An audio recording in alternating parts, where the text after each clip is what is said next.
Hola, muy buenos días. Bienvenidos a este programa Radio Revista Panorama, por acá por Radio Fundamar 2020.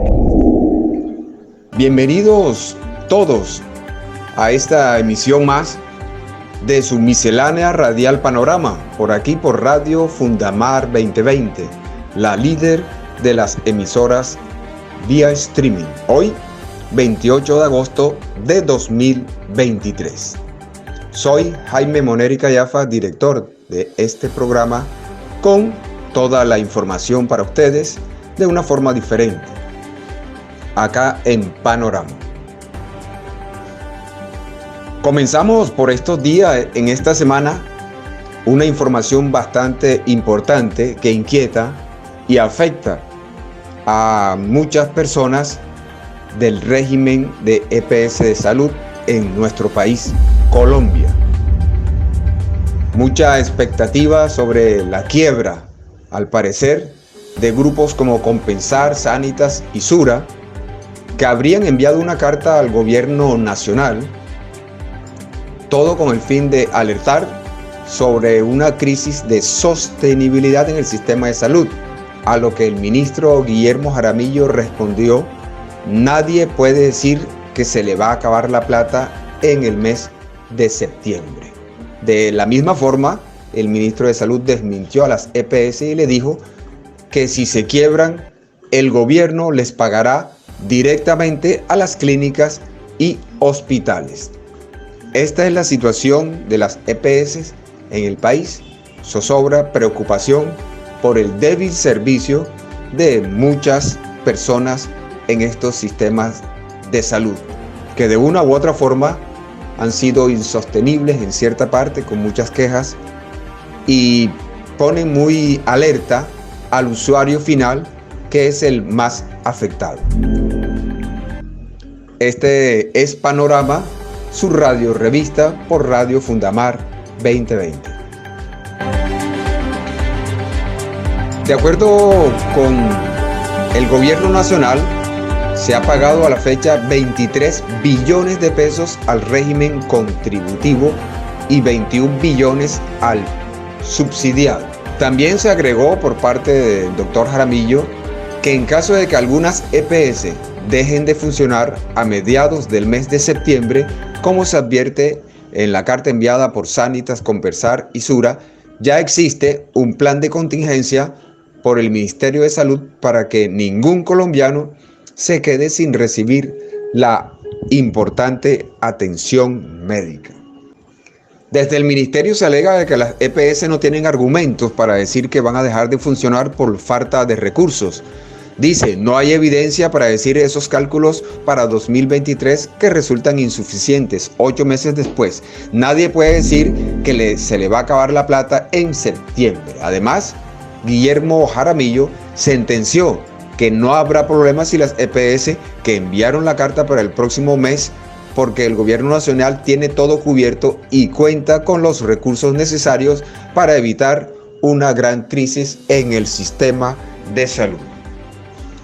Esta es la situación de la salud, donde el doctor Guillermo Jaramillo agregó que este ha sido el gobierno que más dinero ha aportado a la gestión del sistema de salud nacional, y le recordó a las EPS que los dineros que se giran a las EPS no son de las EPS porque son públicos, aportados por todos los colombianos. Tire y afloje por parte del gobierno y la administración de las diferentes EPS en nuestro país. Ojalá que este intercambio de actitudes, de conceptos, se llegue a un buen acuerdo y de una u otra manera el sistema de salud en nuestro país mejore, porque a fin de cuentas el usuario final es el más afectado.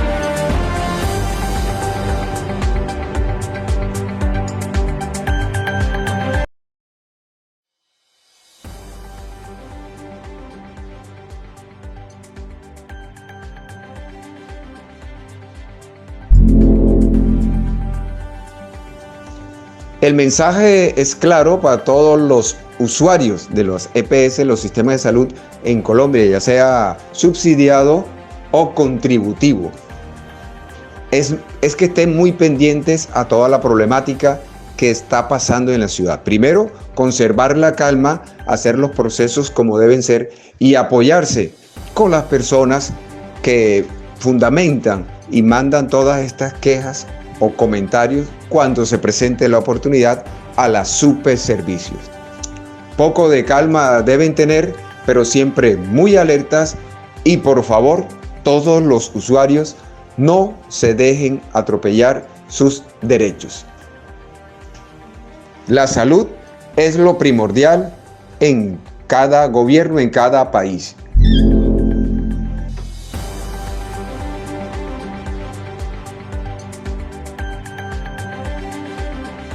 Muy buenas, bienvenidos a la sección Hablan los Candidatos por su miscelánea radial Panorama por Radio Fundamar 2020, un espacio abierto para que los candidatos expongan de una manera clara y un estilo diferente sus propuestas y que las personas lo conozcan. Hoy nuestro invitado se llama Alcides Moneri.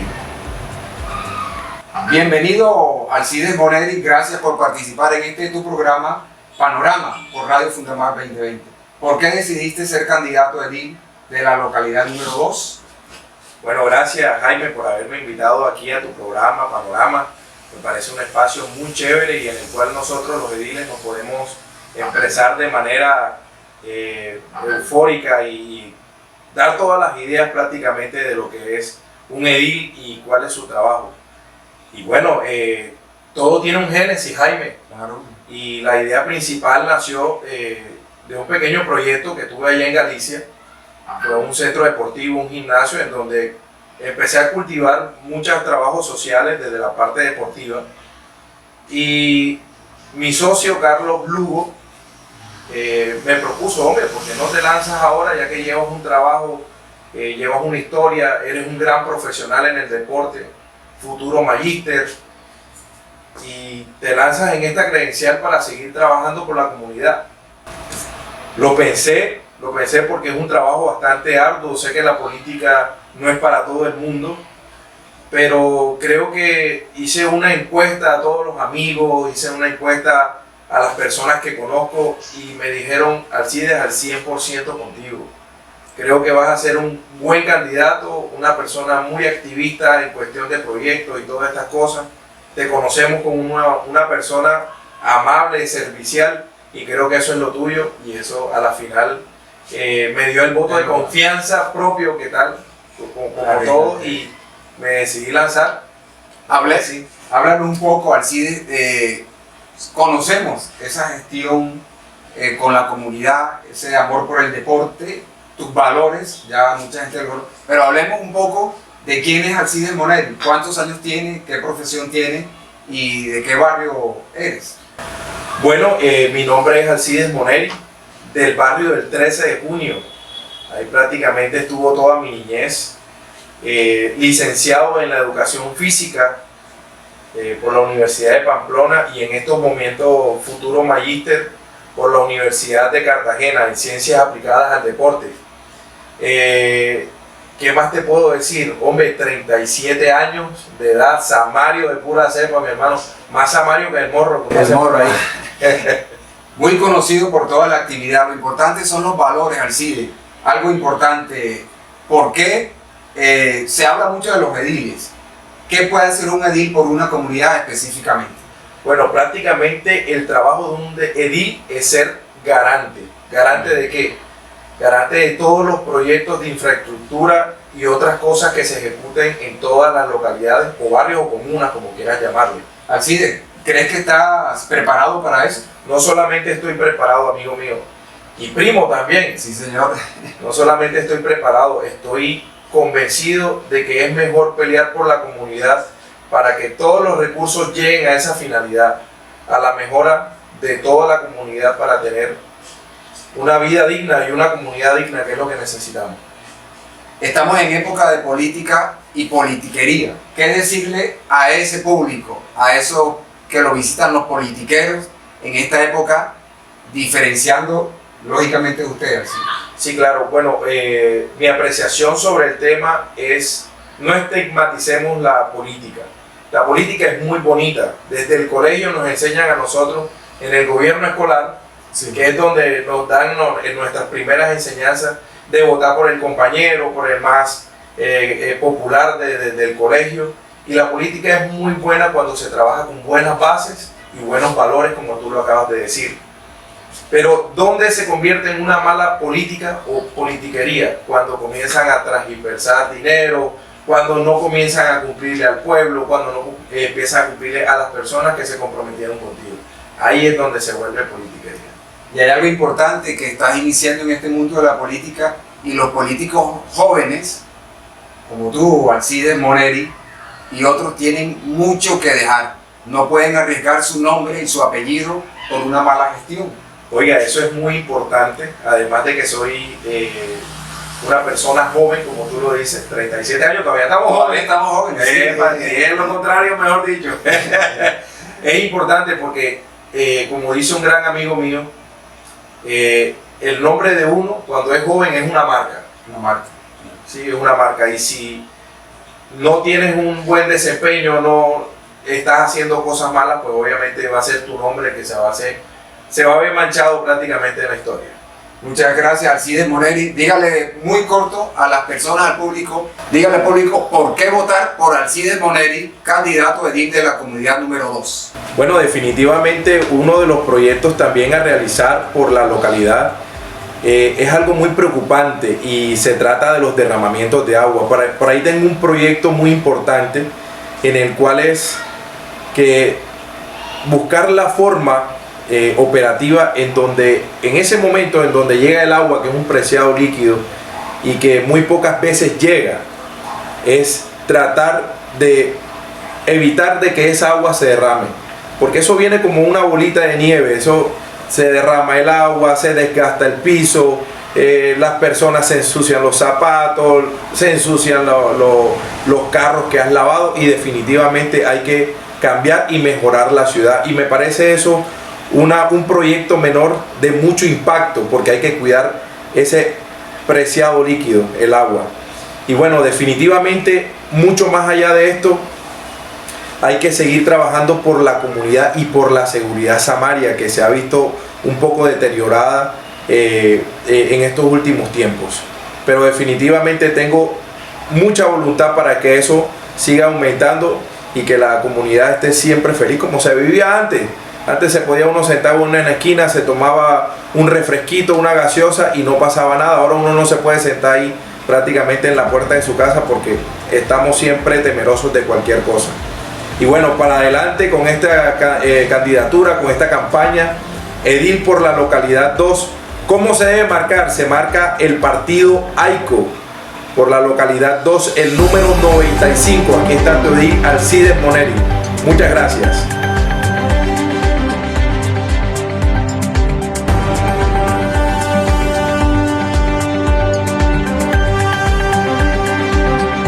Te invitamos a que nos sigas y te inscribas en nuestra página de Facebook, fans de Radio Fundamar 2020. Así podrás interactuar con toda nuestra programación. Recuerda, Radio Fundamar 2020, la radio por streaming.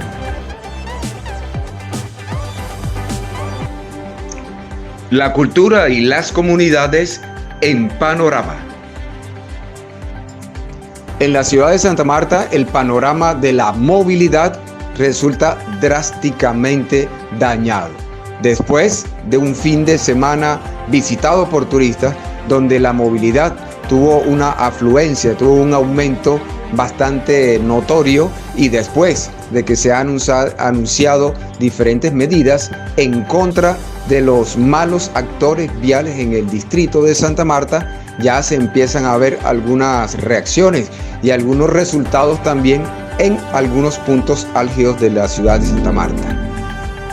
Abriendo el panorama para la gente, para que se escuche, se han escuchado muchas quejas sobre principalmente los autores motociclistas de la ciudad y el distrito, que unas posibilidades, algunos están pasándose las normas por encima. Se están montando en los andenes, hay muchas quejas en los sitios de gran afluencia como los centros comerciales. Son parqueaderos de motocicletas y ya el pasado fin de semana se empezaron a ver algunos controles en la ciudad de Santa Marta para evitar que todos estos desmanes, todos estos motociclistas, que no son todos, algunos, sigan cometiendo sus fechorías y sigan pasando por la autoridad en el distrito de Santa Marta. Recordemos que es muy importante seguir las normas de movilidad en la ciudad, respetar los semáforos, respetar todas las normas por la seguridad vial de todos. Esta cantidad de tragedias que se han venido sucediendo en la ciudad de Santa Marta y han traído como consecuencia la queja de toda una comunidad que se ha visto afectada de acuerdo a la inseguridad que se siente en toda la ciudad de Santa Marta. Estos controles ojalá tengan un buen fin para que las personas traten de hacerlo mejor, cumplan las leyes de movilidad y estemos todos seguros en la ciudad de Santa Marta, porque recordemos, todos somos ciudad, todos merecemos respeto y transportarnos en nuestra querida Santa Marta de una forma segura y con una gran agilidad. Este es Panorama por Radio Fundamar 2020. La cultura y las comunidades en Panorama.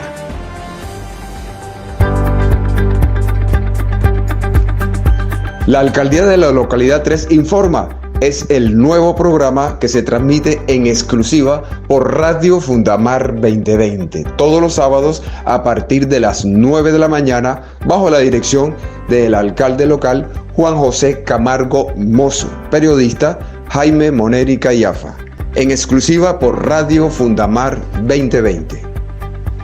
Sintonícenos a través de nuestra página oficial www.radiofundamar2020.com.co. Disfrute de este y todos los contenidos especiales que tenemos para usted.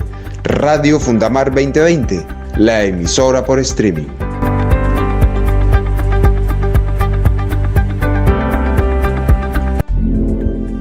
En la ciudad de Santa Marta tuvimos la gran oportunidad en su programa Panorama de compartir con un autor cultural, autor de un libro.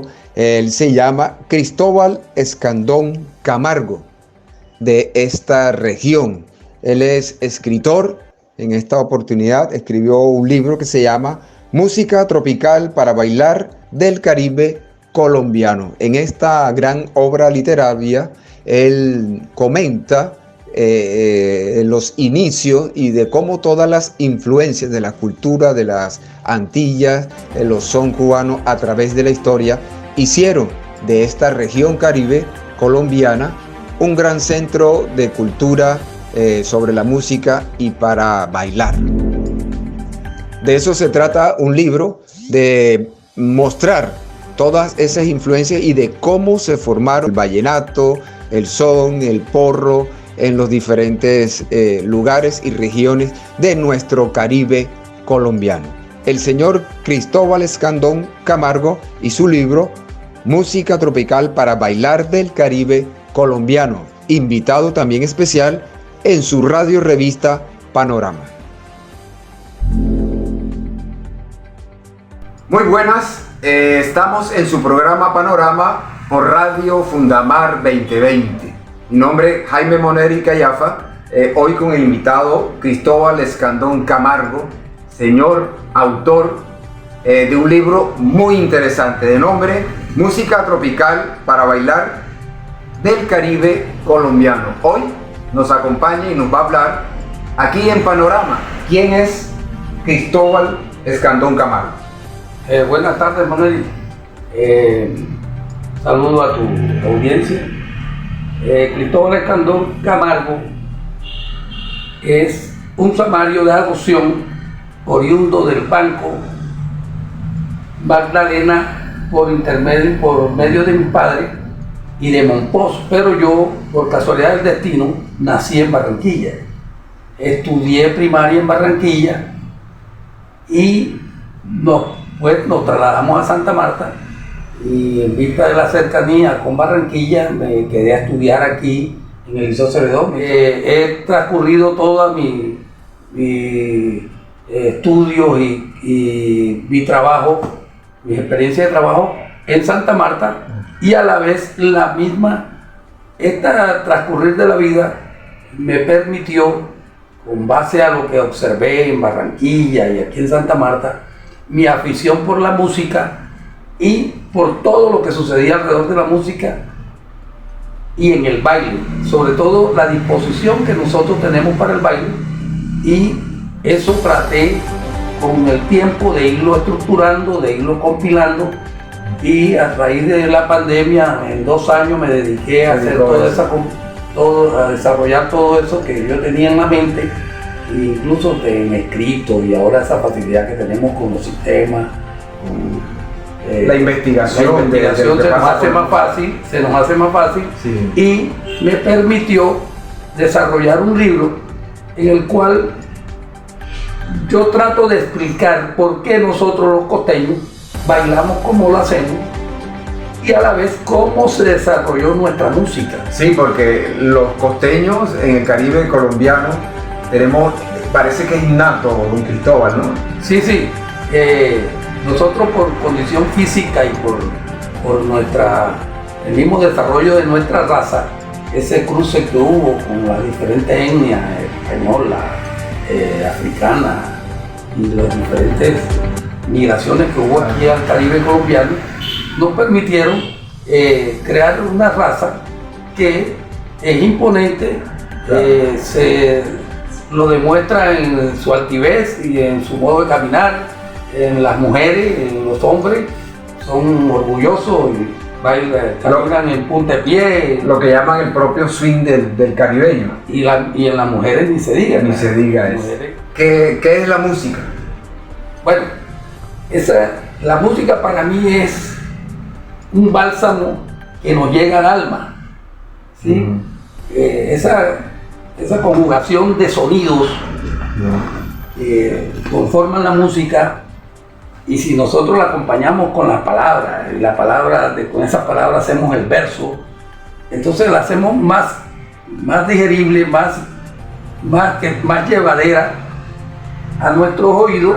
La espontaneidad caribeña a nivel social nos une para compartir la música y ese tamboreo, ¿no? Exacto.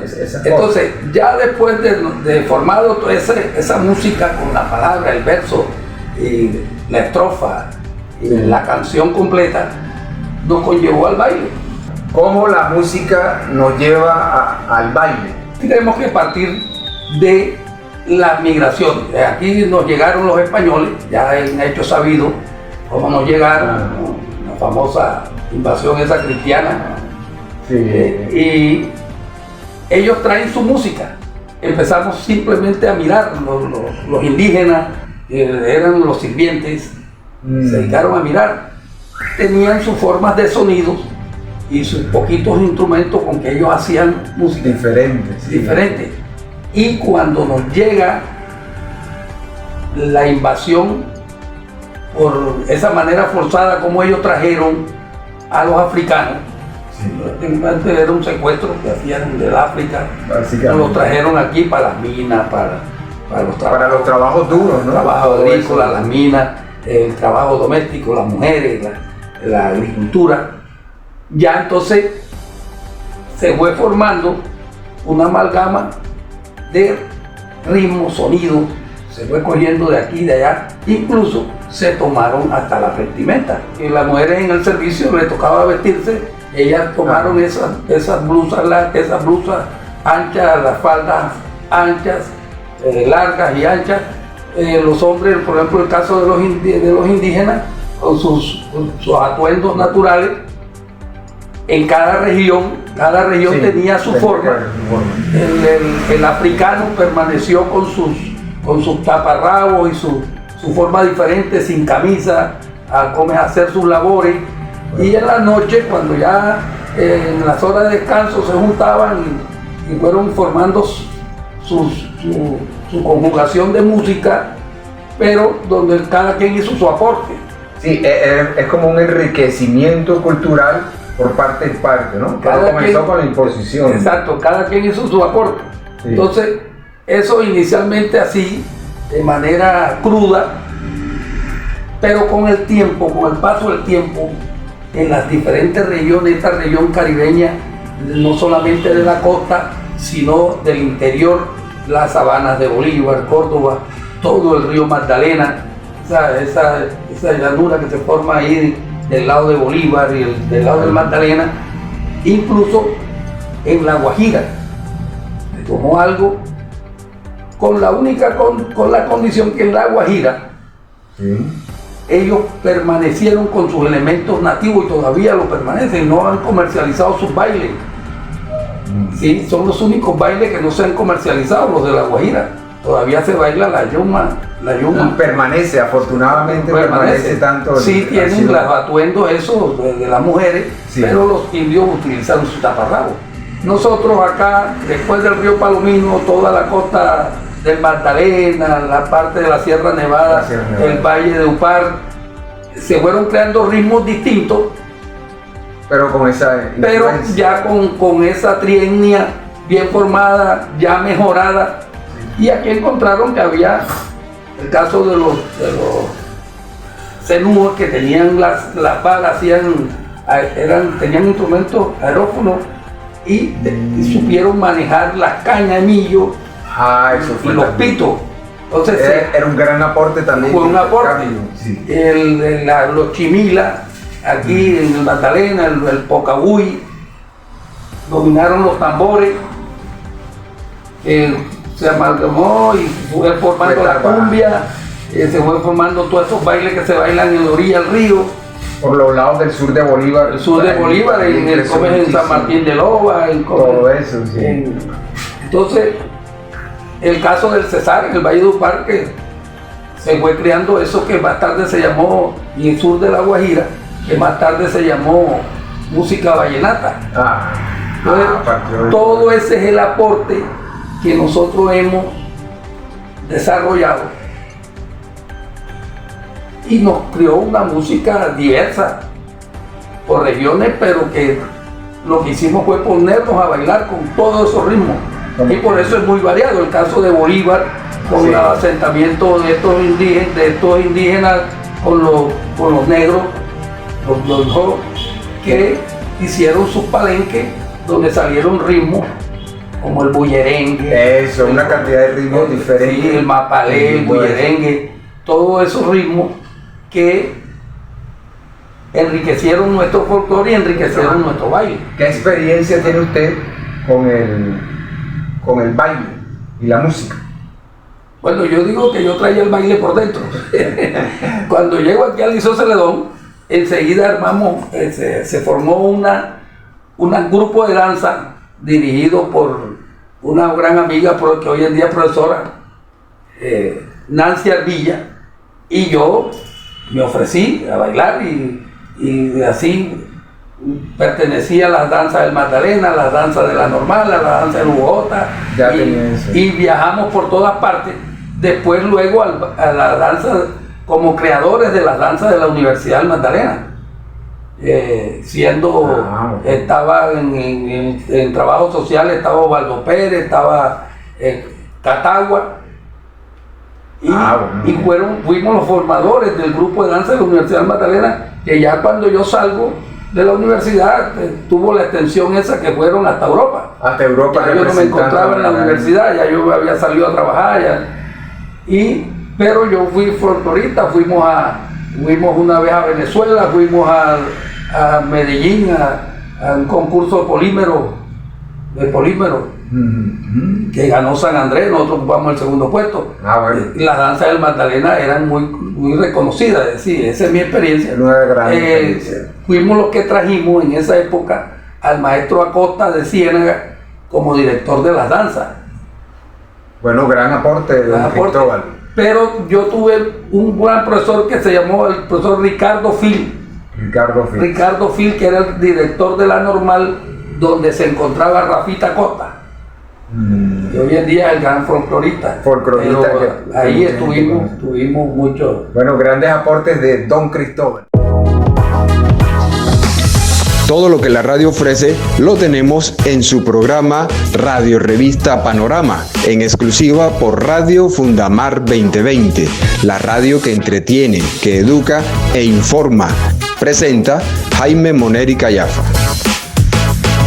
Puedes descargar nuestra aplicación para tu dispositivo móvil o celular en Play Store Radio Fundamar 2020 y podrás disfrutar todos los contenidos las 24 horas del día con el mejor sonido de la radio por streaming. Radio Fundamar 2020, la radio para amar. Soy Jaime Moneri Callafa, periodista de Radio Fundamar 2020.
Radio Fundamar 2020, la emisora por streaming, sigue creciendo con Santa Marta.